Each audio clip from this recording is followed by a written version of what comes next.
I'd like to invite those who are sharing to come forward. And as they do, I want to read you a Frederick Buechner quote. You may be familiar with these words. The place God calls you to is the place where your deep gladness and the world's deep hunger meet. All of us have different gifts that we bring and things that we are passionate about that we are drawn to. And so we have 4 people who are going to be sharing this morning, and we will get to hear some of their stories of what they have been drawn to. I ask them to share why they went to do the kind of service that they did, what they learned while they were there, and what they are learning about themselves and about God. We are grateful for so many stories like this in our congregation, and that each of these people were willing to share this morning. We will hear from Christina about her time in Chad with MCC, from Caleb about his time in Hanoi, Vietnam with MCC SALT, Claire about her time studying in Uganda, and she will be returning to Uganda in a couple of weeks with SALT.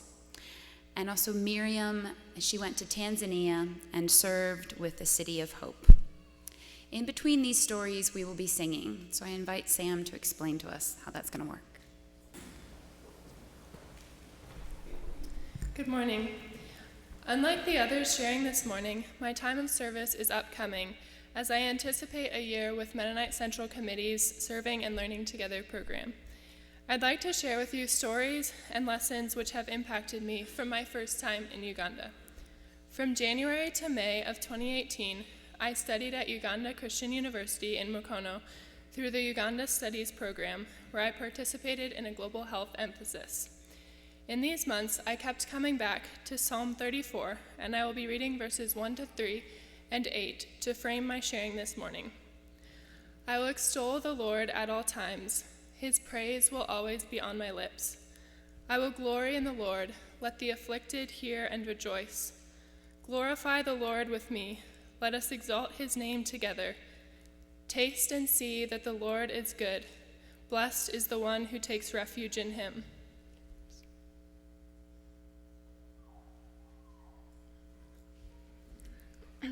For my semester in Mukono, I stayed with the host family. I was greeted right away with enthusiastic handshakes and invitations to feel free. In my host dad's unprompted words of encouragement, as my mama taught me to make chapatis and wished me a good day every morning, and through conversations about culture and laughter over dinner with my sister, I received the gift of abundant and unhesitating hospitality. My host sister Rita once told me that in Baganda culture, whenever you make a meal, you make extra in case someone drops by to visit. In this generosity was an openness, even a willingness to accept the stranger as family. I will extol the Lord at all times. His praise will always be on my lips. Along with taking classes at the university, I had an internship experience at a local hospital called St. Francis Hospital of Nagalama. There, I interacted with a friendly and welcoming staff who allowed me to shadow them in many departments of the hospital. My time in the maternity ward and antenatal clinic ignited in me a passion for maternal health. In the surgical theater, I was able to observe several cesarean section deliveries. After one of these operations, the surgeon sat down with me to write up the notes on the procedure. He handed me the patient's chart and slowly dictated to me what to write, repeating words I didn't understand and spelling out unfamiliar medical terms. What he could have completed in 5 minutes, he took 30 to work on with me, valuing the teaching opportunity over efficiency. Yet my time at the hospital was marked by challenge as well, as excitement mingled with grief, and my fascination with pregnancy and deliveries coincided with times of witnessing pain. As I saw inequalities in healthcare access between my host country and my home context, I was prompted to consider how I could prioritize a global perspective in my future career. I will glory in the Lord. Let the afflicted hear and rejoice. Uganda also grew my relationship with God. In church services and community worship at Uganda Christian University, everyone joined together in praising God with exuberant joy through singing, clapping, and dancing. In addition to a more vibrant experience of praise, I sensed an intimate nearness of God. Ugandan culture values presence in relationship, which was demonstrated through daily tea times, greetings of neighbors, and rhythms of rest. My relationship with God during this time mirrored this feeling of presence as he entered both the joys and the sorrows. During a week with a host family in a rural part of eastern Uganda, I found peace in lying under a mango tree during the heat of the day or under the vast expanse of stars at night. My host mother for the week, Toto Nora, told me her testimony, which resounded of faithfulness. She was saved during her adult life through a vision of Jesus speaking to her, and she has lived ever since in response to this call, testifying about God's goodness and power to the whole village. Glorify the Lord with me. Let us exalt his name together. With the memory of these experiences, I am excited to return to Uganda in a few weeks.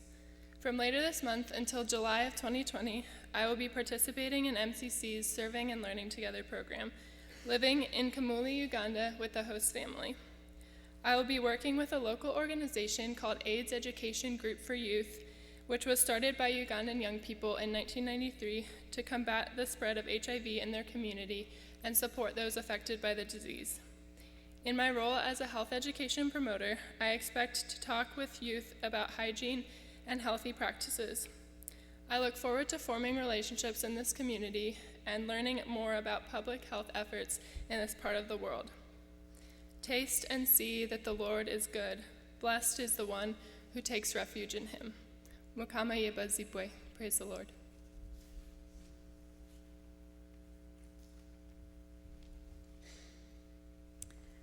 It has always been a dream of mine to travel to Africa. In the past couple years, I've worked hard to make that dream come true. After I saved enough money for my trip, my mom and I were able to travel to City of Hope, an orphanage and school in a remote area of western Tanzania.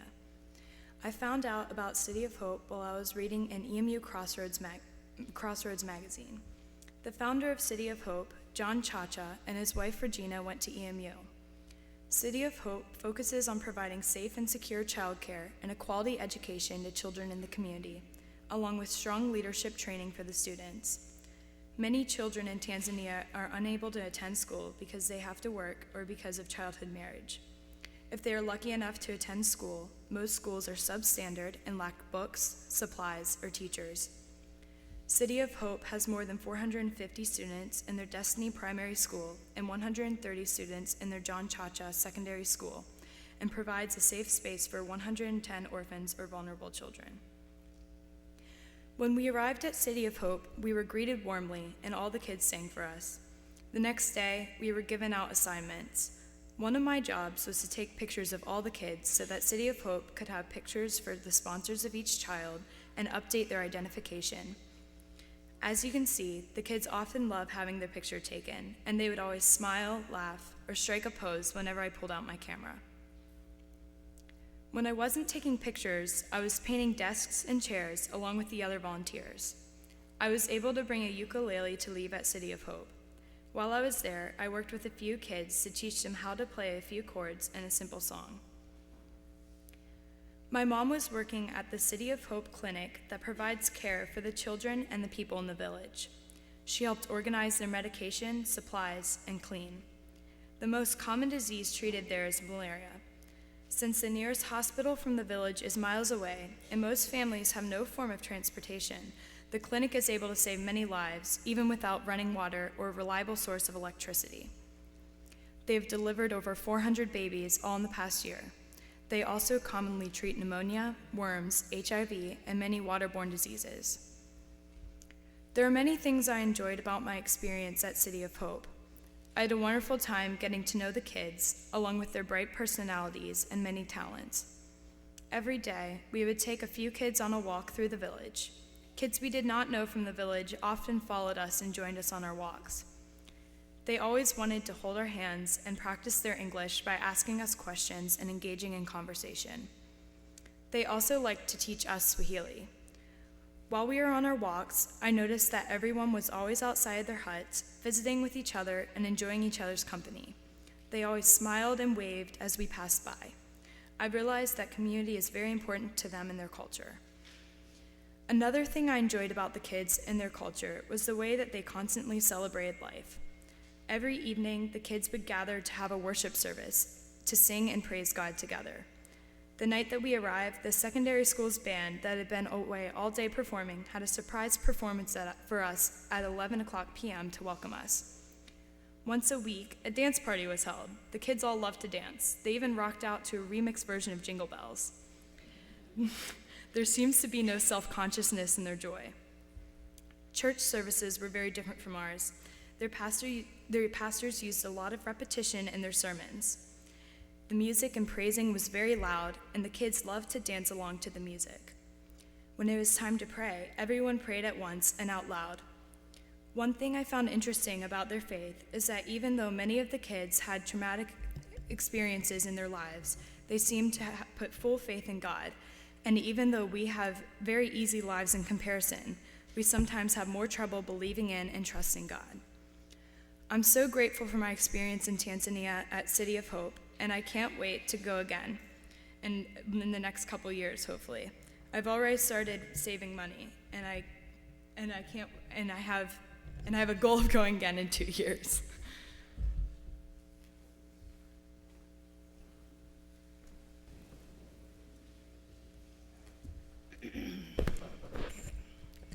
I've been both a long-term and a short-term service worker. Most recently, I've been doing short-term service assignments and am well aware of some of the pros and cons of short-term assignments.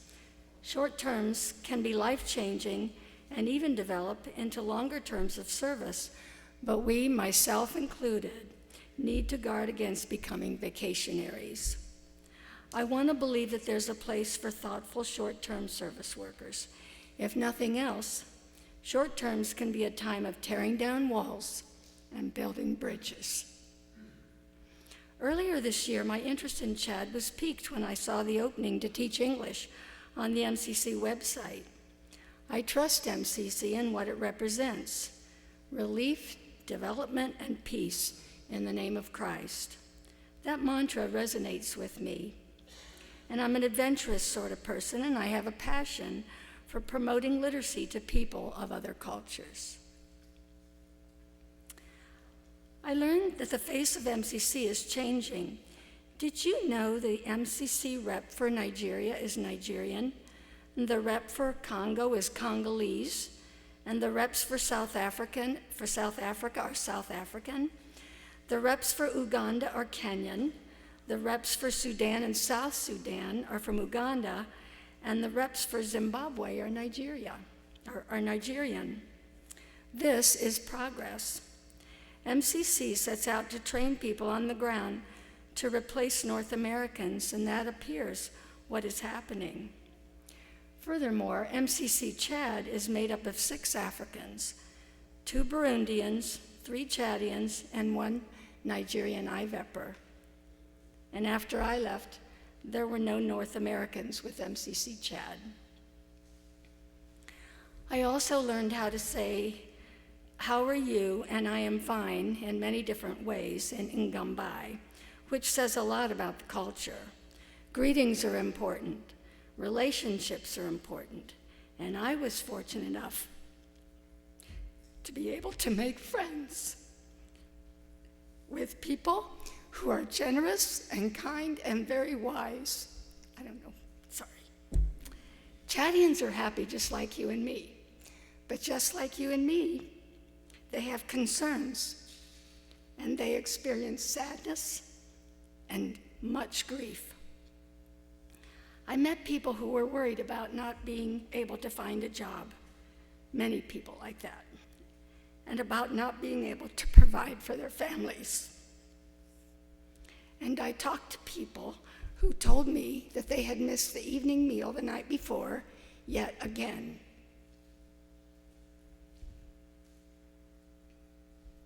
I discovered in a new way just how global the church is.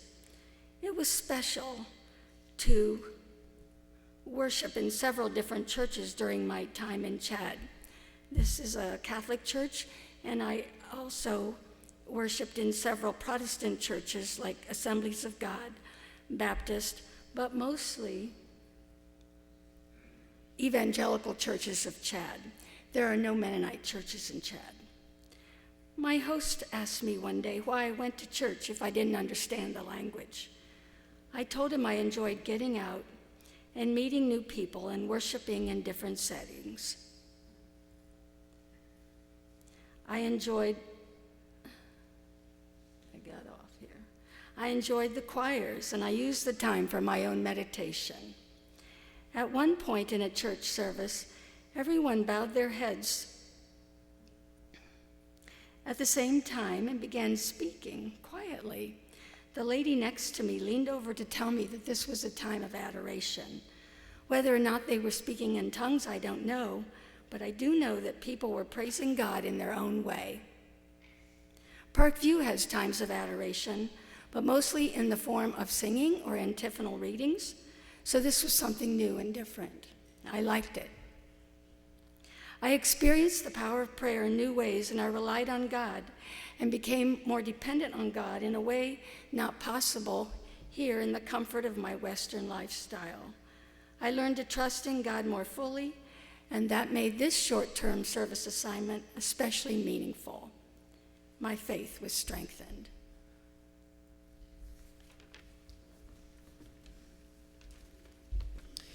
It's wonderful to be back with you in person. I enjoyed Ed's story this morning. I often joined in the worship via the internet radio, or sermons through podcasts this year. When I think about why I chose to do international service, a short saying that's often used in the Our Community Place and early church community immediately comes to my mind. Everybody wants a revolution, but no one wants to do the dishes. As Christians and educated Mennonites, we are very aware of the many injustices and imbalances in power structures in our world, and we all desire to change them, to make them more fair, more Christ-like. But when it comes to actually changing them, we often hem and haw and find ways to ignore the proverbial sink full of dirty dishes. My choice to do service was done in the hopes of washing a few of them. My time in Vietnam this past year, where I worked with MCC's Serving and Learning Together program, was not always enjoyable, but it was always fascinating. Unlike much of MCC's work, mine was fairly desk-bound. I wasn't out distributing relief kits, or, more likely in MCC Vietnam's case, working with people affected by the legacy of war, specifically the lingering effects of the use of Agent Orange by the US military. My work, editing the English publications of a small publishing house that's been an MCC partner for about 20 years, was fairly monotonous from day to day and involved a 2-hour commute. There were plenty of hard things about it, not least of which was wondering if my time might have been better spent somewhere else. The reality, though, is that service always, or at least often, ends up being far less glamorous and far less directly effective than we may think. We as Christians are only planting seeds. We're only tending the soil. We don't make the tree grow. God does that. And though copy editing might not have always been fun, supporting Vietnamese people and telling their own stories in a Western context is something that I will always be passionate for. The Mark 10 passage that was read today is one that I always find very powerful. We often talk about the story leading into it, the story of the rich young ruler who feels he can't give up his wealth to follow Jesus.